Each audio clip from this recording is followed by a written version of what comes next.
Well, here we are on Knoydart, and it's Knoydart seen in a new light, because after years of controversy, the estate today is now owned by the people who live and work here, and not by some absentee landlord.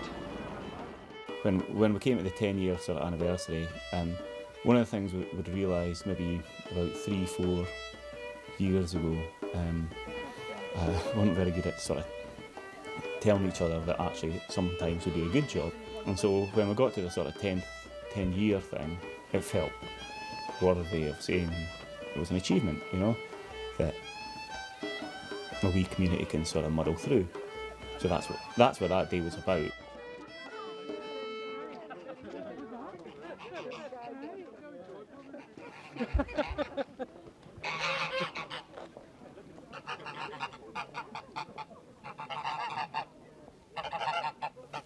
The seeds of the foundation were basically sown by Bernie Evermy.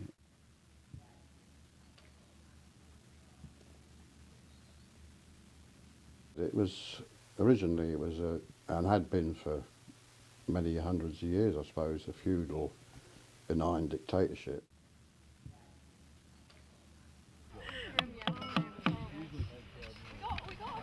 You should cut your nails, Matt. I know, I've been meaning to cut them all week. I just haven't had time. Oh, and it's now going to be permanent. It's going to be on the totem pole forever. It was kind of in this sort of state of limbo. For a while there was no communication between the landowner and anybody here, so we just sort of got on with life.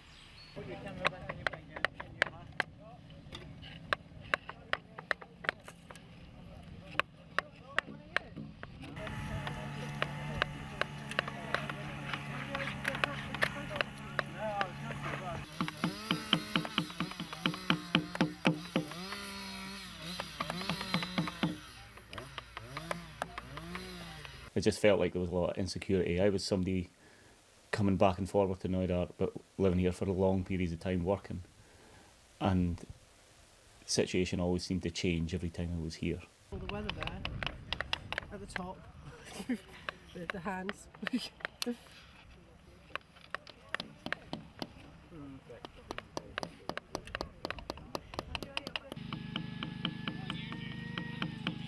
Every time the estate sold hands, or bits of the estate sold hands, people started leaving. I mean, I think some of the characters were great, really sincere, and trying their best and really wanted to help. And some of them were crooks. When I worked for Hinchcliffe, I was the last employee. I was the only employee, apart from his own workforce, and they were all crooks. So it was really mistrusting. I didn't trust them, they didn't trust me. Because I was a director of the foundation, I was like a Mata Hari. If I wanted to keep my job, basically, you know, I had to toe the line with them. So I did. I was a good actress. I toed the line with them and then run away at night to the meetings. It was very much them and us, wasn't it? There was a real them and us kind of situation.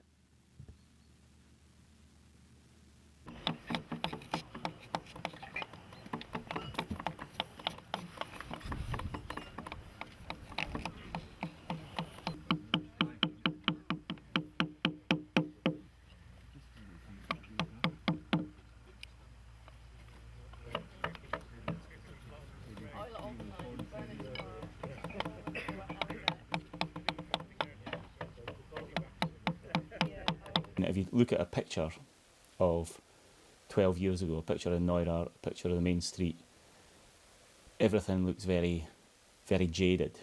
You know, everything looks like it's very worn. Although it was only 10 years ago, everything looks like it comes from the 70s.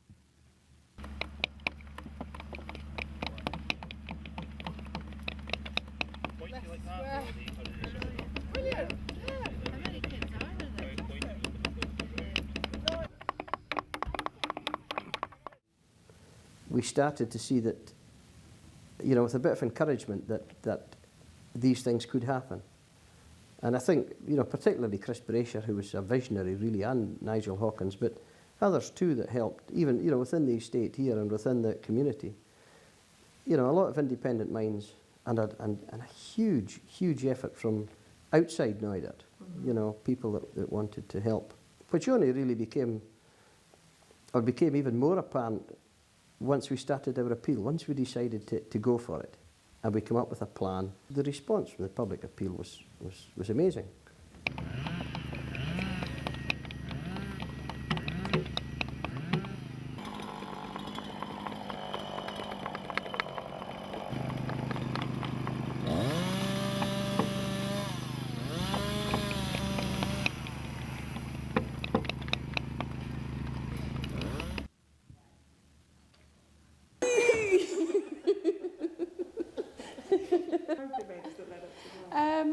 The things that stick out most in my mind are going to the Bank of Scotland AGM. There was a big crowd of us went down and picketed outside the big hotel in Edinburgh and handed out leaflets, and a delegation of people got to go into the bank and meet with the bosses and have a meeting with them, which was quite good. And Grant's mum bought a share in the Bank of Scotland specifically so that she could ask a question, and she asked them an embarrassing question in the middle of the AGM, which was great.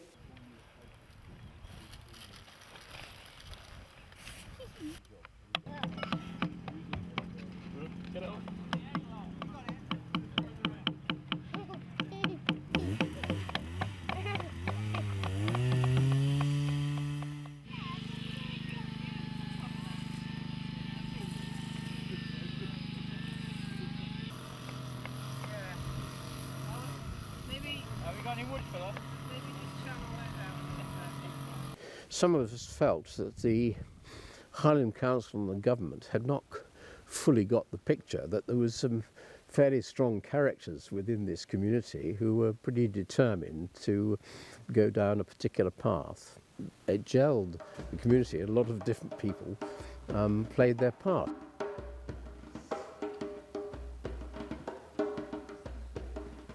You know, Joe and I, my wife, and with others, opened hundreds and hundreds of envelopes here with, you know, some little lady from Dundee who sent us £10 and wished us all the very best. Well, you know, and sent us a 6-page letter.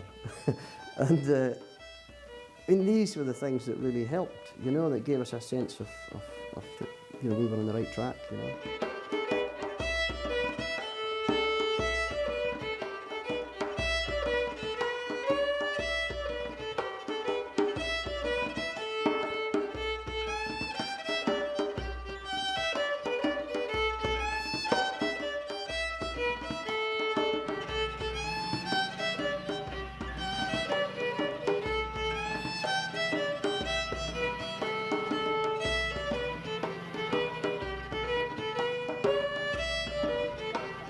Yes, the years between 1991 and 1999 were the years of, I like to think of it as a small revolution, because we did actually destroy or overturn the established order of things.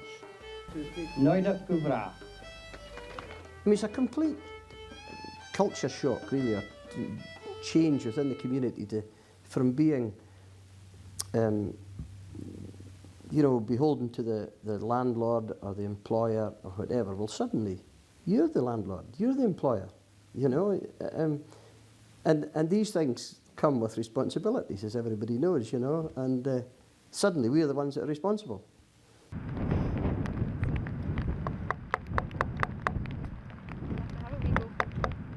To start with, I thought everybody had their own agendas, which is normal in a community. Everybody's thinking, you know, for their own things, but it's taken us a long time to kind of all pull together.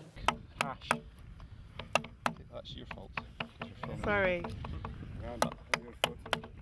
I suppose I thought that people would be more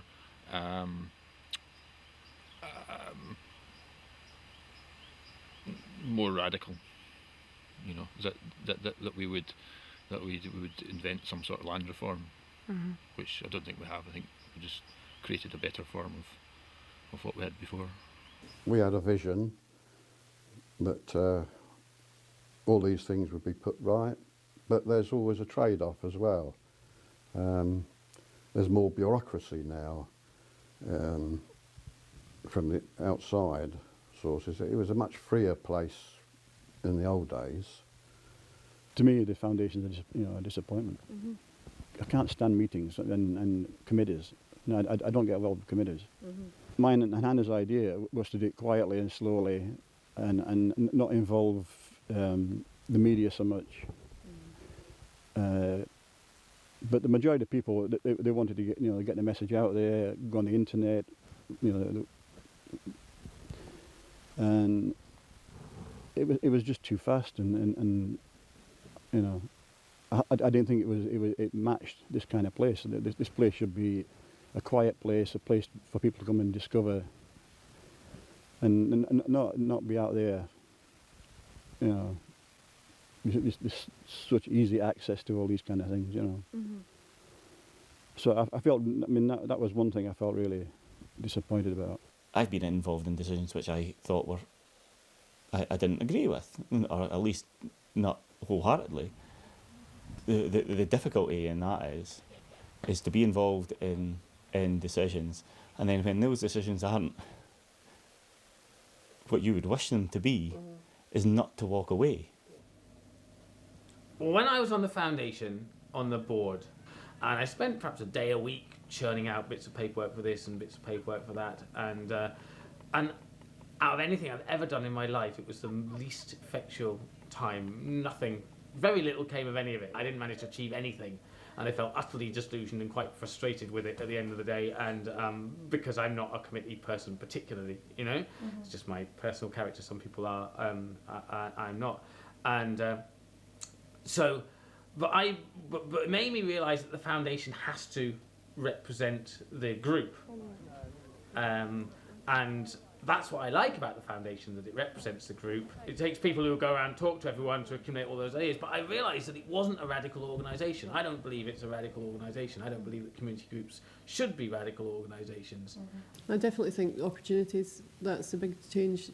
When we were younger, pretty much when you left school and you moved away, and now there's loads of us that were at school here and that are growing up here and that are wanting to live here and making commitment, and the foundation's helped us do that. Well, I mean, never for a second really I've ever thought of leaving. We just love it. I mean, nearly every aspect of it we just love.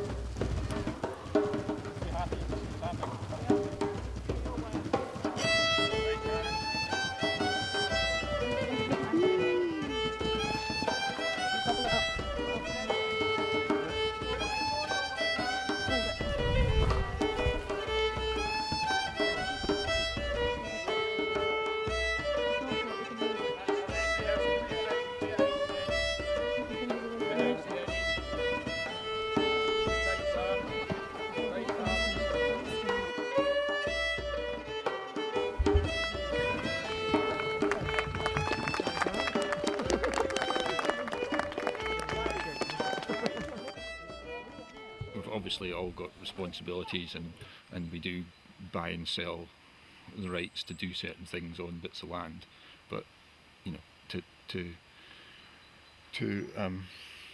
suggest that there's any sort of outright ownership of the land from the centre of the earth to the top of the sky, it's just not a helpful way of using words. And so how do you think we as a community should see our relationship with the land then? We're the custodians. It's ours to pass on in better shape than we find it just now.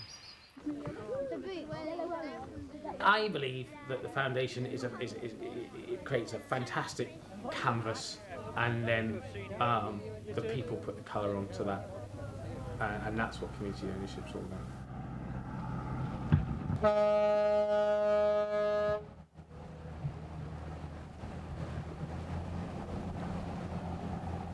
When you go up the hills and the view outward, wherever it is outward, kind of feels sort of always symbolic enough to me to make me sort of feel a wee bit of a pang when I see it. That sort of distance and connectedness held in a view kind of makes me feel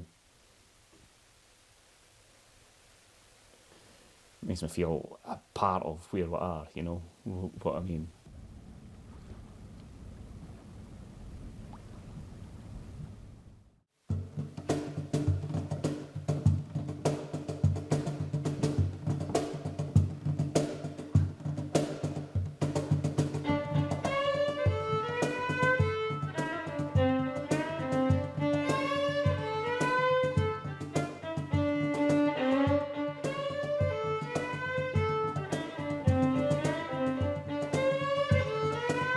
It is a bit of a fishbowl, and people do peer in from the outside, and you know, via the movies or the press or just general perceptions, media and all the rest of it, or whatever. And very often when they find themselves inside the fishbowl, they realise that it's different from what they thought it was. You know, because the perception from the goldfish's perspective is got to be quite different from the perspective outside. Well, and even within the fishbowl metaphor, every fish has its own perspective.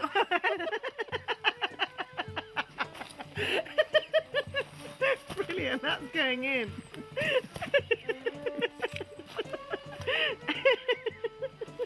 You tell us what just happened, Grant. Fell off the swing.